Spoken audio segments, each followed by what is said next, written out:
The morning mist curled around the surface of Hollowbrook Lake like ghostly tendrils, dissolving into the cold, glassy water. The air was crisp, carrying the scent of damp earth and pine. It was the kind of silence that made people uneasy, too still, too expectant, as if something unseen was waiting beneath the surface. Sarah Whitmore adjusted the strap of her shoulder bag and squinted across the lake's shoreline. A golden retriever stood at the water's edge, its fur damp and matted. The dog didn't move, didn't wag its tail, didn't react to the murmurs of the few early-morning fishermen. It simply stood there, staring at the lake, ears pricked forward, body tense. For 3 nights she had seen it.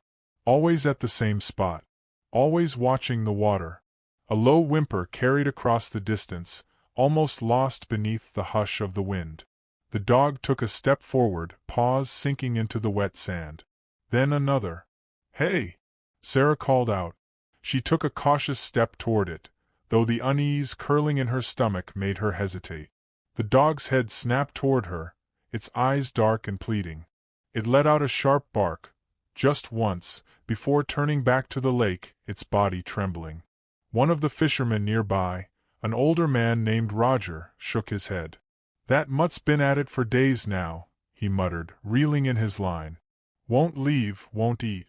Just keeps staring." Sarah frowned. "Is it a stray?" "Nah."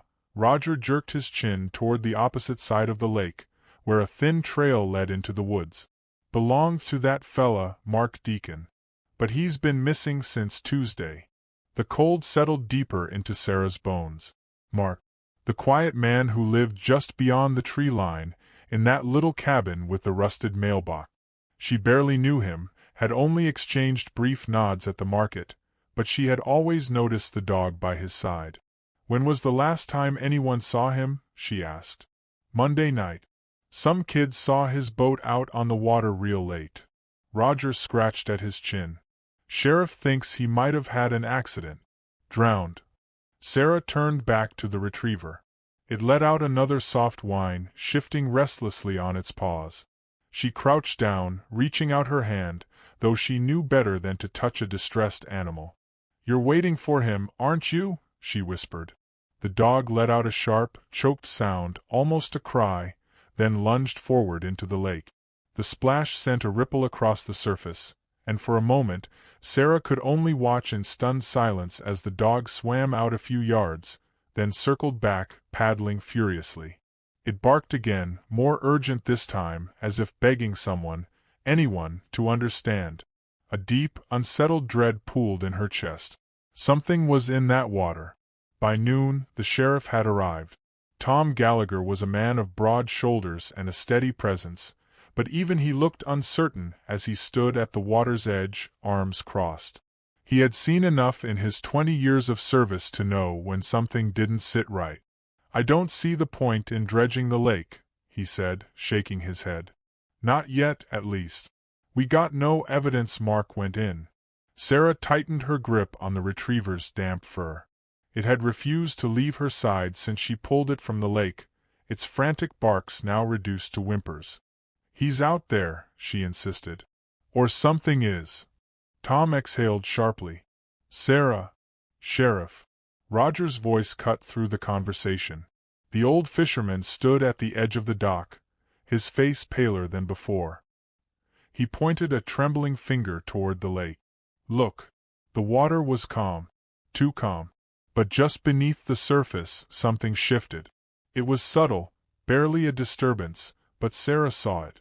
A faint shadow, deep enough that the murky water obscured its shape, yet unmistakably there. The dog began barking again, straining against Sarah's grip. Tom muttered a curse under his breath. "Call in the divers." Sarah swallowed hard, her throat dry. She had the sudden, unshakable feeling that whatever they were about to find wasn't going to be Mark Deacon. Or at least, not the way they expected. The divers arrived by mid-afternoon, their gear glinting under the weak autumn sun. They moved with the quiet efficiency of men accustomed to pulling lost things from dark places. Sarah stood by the dock, arms wrapped tightly around herself, while the golden retriever paced anxiously at her feet. The dog whined, ears pinned back, tail stiff with nerves. Tom Gallagher conferred with the lead diver, a broad-shouldered man named Ethan Rains. Ethan had worked countless recovery operations, but even he glanced warily at the still surface of the lake. "No currents here," he muttered, double-checking his regulator. "If Deacon went in, the body should have surfaced by now. Cold water preserves." Sarah's stomach twisted. The way he said it, so clinical, so certain, made it feel real in a way she wasn't ready for. Ethan turned to his team. "We'll do a perimeter sweep first, then go deeper. If we find anything, we'll mark it." The moment they slipped beneath the water, silence pressed against the lake's edge. The retriever whined again, stepping forward until its paws dipped into the shallows. Sarah rested a hand on its back, grounding them both. Minutes passed. Then more. She exhaled slowly, trying to ignore the unease clawing at her inside. Then, the radio crackled. "Sheriff," Ethan's voice came through, strained. "We found something." Tom grabbed the receiver. "Is it Deacon?" A long pause. Too long. "Not sure," Ethan admitted. "It's strange. Sending up a marker now." Sarah's breath hitched. The retriever let out a sharp bark, as if it understood something they didn't. The lake remained deceptively calm. But something was down there. Something that had held the dog's attention for days. And now it had theirs. Ethan surfaced first, removing his mouthpiece with a sharp inhale. His expression was unreadable, but his jaw was tight. Tom didn't waste a second. "What is it?" Ethan exchanged a glance with his team before answering. "There's a boat down there. Matches the description of Deacon's." He hesitated. "But that's not the strange part." Sarah's pulse quickened. "There's something tangled in the reeds near the wreck," Ethan continued. "Can't get a clear look, but—" He trailed off, shaking his head. "But what?" Tom pressed. Ethan exhaled sharply. "It looks like a hand." The words hung in the air, heavy and inescapable. Sarah felt the world tilt. The retriever barked again, frantic now, twisting in circles as if trying to pull them all toward the water. Tom squared his shoulders. "Get it up," he ordered. The divers nodded, already preparing the necessary equipment. Sarah swallowed, her mind racing. If there was a hand, that meant. The retriever lunged forward with sudden, violent energy, nearly dragging Sarah off her feet. It barked and barked, eyes locked on the lake. "Hey, easy!" Tom tried to grab the dog's collar, but it twisted out of reach, yelping as if in agony. Sarah knelt beside it, gripping its face between her palms. Its breath came in sharp pants, eyes wide with something beyond fear. It was desperation. Pure, unfiltered desperation. The lake was holding something it wanted back. Something it refused to leave behind. The winch groaned under the weight as the divers secured their line and began the slow process of bringing whatever lay beneath the surface into the light. The golden retriever had stopped barking, but its entire body was wound tight like a coiled spring, muscles twitching as if it might lunge forward at any second. Sarah felt the tension through her grip on its collar, her own pulse hammering beneath her skin. Ethan and his team worked in practiced silence, guiding the ropes as the murky depths surrendered their secrets. The water churned, dark and silt-filled, as something breached the surface with a sickening slosh. First, the boat. It was an old fishing vessel, its paint peeling and its hull scraped from impact. The bow was partially caved in, as if it had collided with something before sinking. But that wasn't what made Sarah's breath hitch in her throat. A length of rope, frayed and discolored with algae, was still tied to the wooden bench near the stern. And at the other end, the body. Mark Deacon. Or at least, what remained of him. Sarah swallowed hard, her stomach twisting as the divers worked quickly, securing the corpse and lifting it onto the dock. The water had preserved him unnaturally well, his features eerily intact despite days beneath the surface. His limbs were stiff, his skin pallid and bloated. But it was his hands that made Sarah's throat close up. One of them was clenched into a fist. The other was outstretched, fingers curled as if he had been reaching for something. Or someone.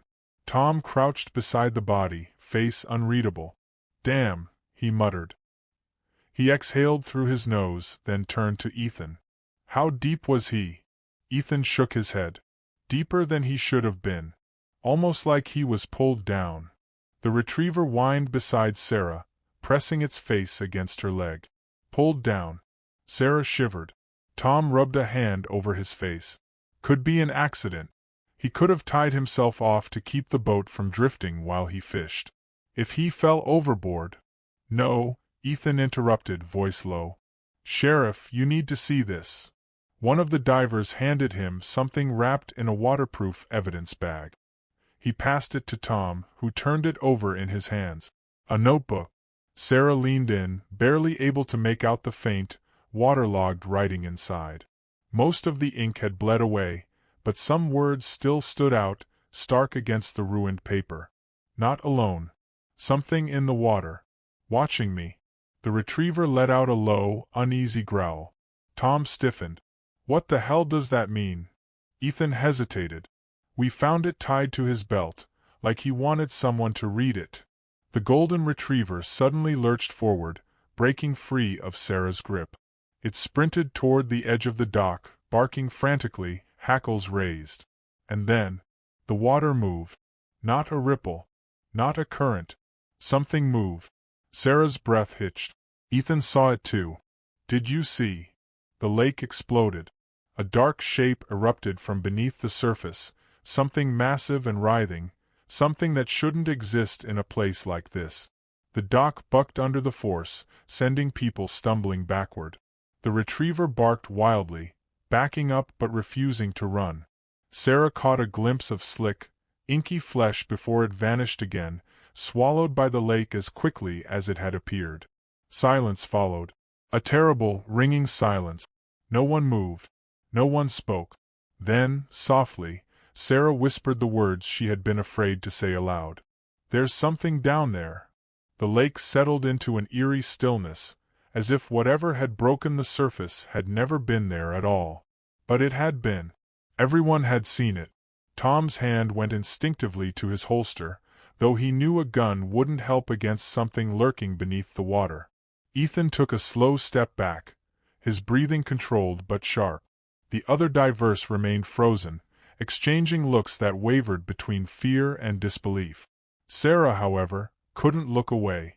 The golden retriever stood at the dock's edge, muscles rigid, growling at the water as though daring it to strike again. It had known. It had tried to warn them all along. Tom finally found his voice. What the hell was that? No one answered. Ethan exhaled, running a hand down his face. I've pulled bodies from rivers, oceans. I've seen things. But nothing like that.